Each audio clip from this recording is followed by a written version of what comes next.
वृंदावन की माटी।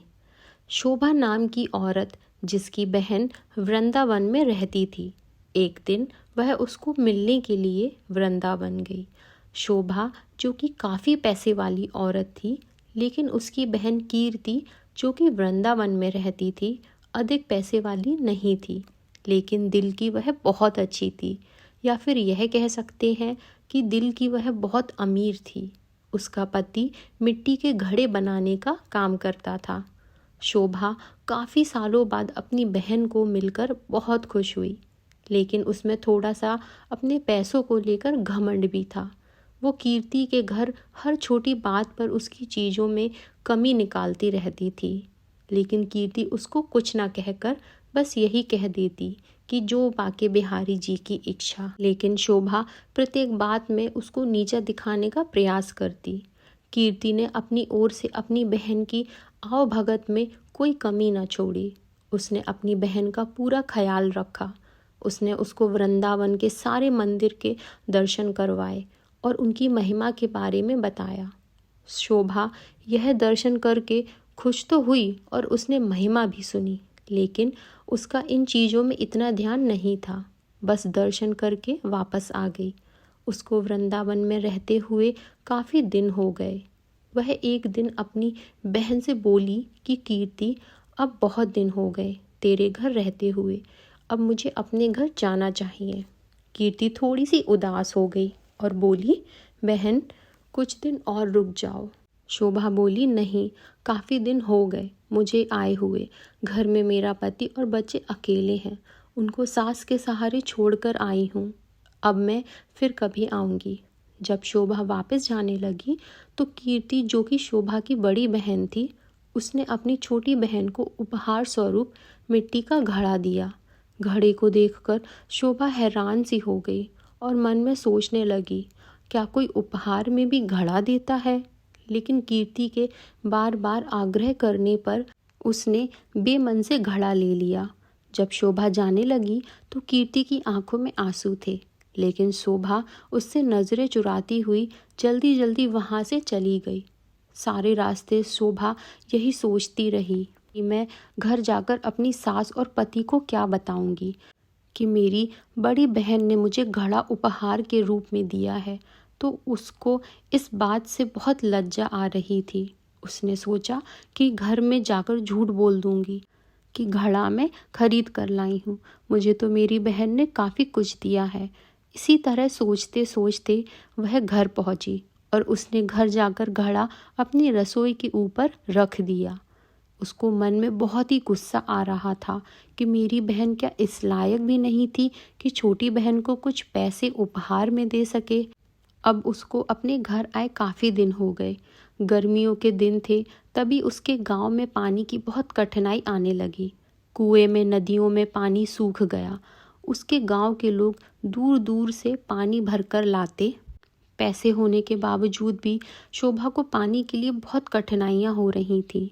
एक दिन शोभा बहुत दूर जाकर उनसे पानी भर रही थी।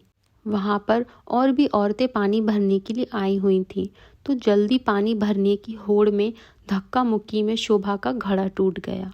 शोभा दूसरी औरतों पर चिल्लाने लगी, यह आपने क्या किया? बड़ी कठिनाई से तो मैंने पानी भरा था, आप लोगों ने धक्का मुक्की करके मेरा घड़ा तोड़ दिया है। अब वह उदास मन से घर आई। अब उसके पास कोई और दूसरा बर्तन भी नहीं था पानी भरने के लिए। तभी अचानक उसको अपनी बहन के दिए हुए घड़े की याद आई, तो उसने रसोई के ऊपर से घड़ा उतारा और फिर चल पड़ी बड़ी दूर पानी भरने के लिए। जब कुएं पर पहुंची तो भीड़ कम हो चुकी थी। वह घड़े में पानी भरकर घर लाई। तभी उसका पति खेतों से वापस आया। गर्मी अधिक होने के कारण वह गर्मी से बेहाल हो रहा था और आकर बोला, शोभा, क्या घर में पानी है? क्या एक गिलास पानी मिलेगा? शोभा ने कहा, हाँ, मैं अभी भर कर लाई हूँ।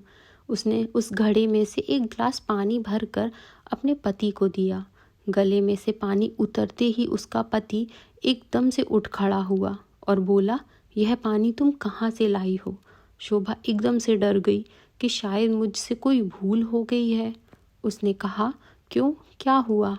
उसके पति ने कहा, यह पानी नहीं, यह तो अमृत लग रहा है।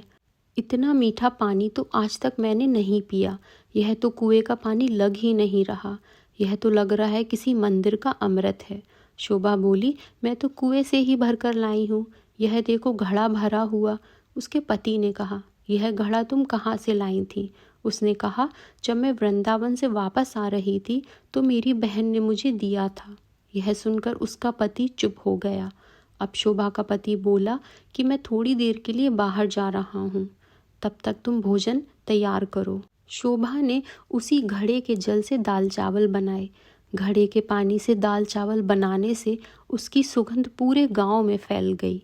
गांव के सब लोग सोचने लगे कि आज गांव में कहाँ उत्सव मनाया जा रहा है, जो इतनी अच्छी खाने की सुगंध आ रही है।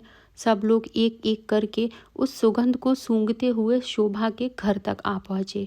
साथ में उसका पति भी था। शोभा के पति ने आकर पूछा कि आज तुमने खाने में क्या बनाया है?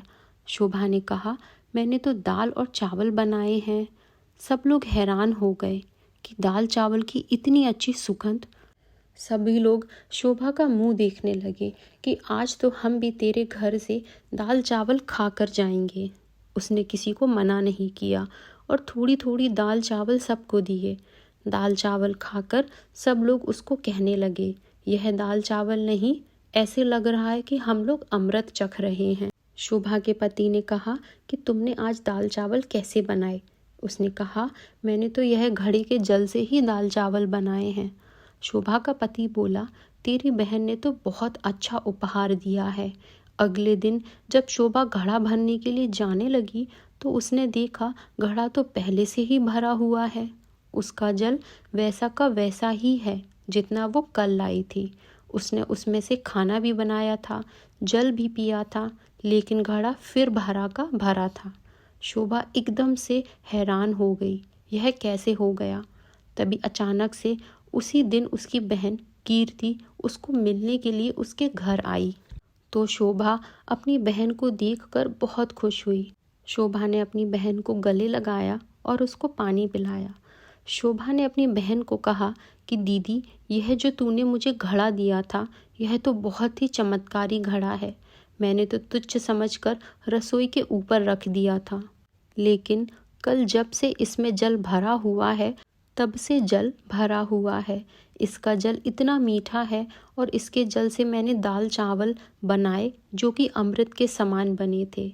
उसकी बहन बोली, अरे ओ मेरी भोली बहन, क्या तू नहीं जानती यह घड़ा ब्रज की रज यानी वृंदावन की माटी से बना है, जिस पर साक्षात किशोरी जी और ठाकुर जी नंगे पांव चलते हैं।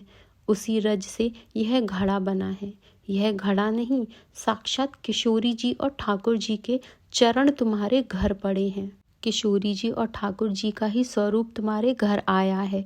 यह सुनकर उसकी बहन अपने आप को कोसती हुई और लज्जित होती हुई अपनी बहन के कदमों में गिर पड़ी और बोली, मुझे क्षमा कर दो जो मैं वृंदावन की रज की महिमा को ना जान सकी। जिसकी माटी में इतनी शक्ति है तो उस बांके बिहारी और लाडली जी में कितनी शक्ति होगी। मैं अज्ञानी मूर्ख ना जान सकी। मुझे ब्रजरज की महिमा और उसकी महत्ता का ज्ञान नहीं था। मुझे क्षमा कर दो। उसकी बहन ने उसको उठाकर गले लगाते हुए बोला, बहन, किशोरी जी और ठाकुर जी बहुत ही करुणा अवतार हैं। तुम्हारे ऊपर उनकी कृपा थी जो इस घड़े के रूप में, इस रज के रूप में तुम्हारे घर पधारे। शोभा बोली, बहन, तुम्हारे ही कारण मैं धन्य हो उठी हूँ। तुम्हारा लख लख धन्यवाद। यह कहकर दोनों बहनें आंखों में आंसू भरकर एक दूसरे के गले लगकर रोने लगी। जय जय श्री राधे राधे। ऐसी ही और वीडियो के लिए हमारे चैनल को सब्सक्राइब करें और वीडियो अच्छा लगा हो तो लाइक और कमेंट ज़रूर करें।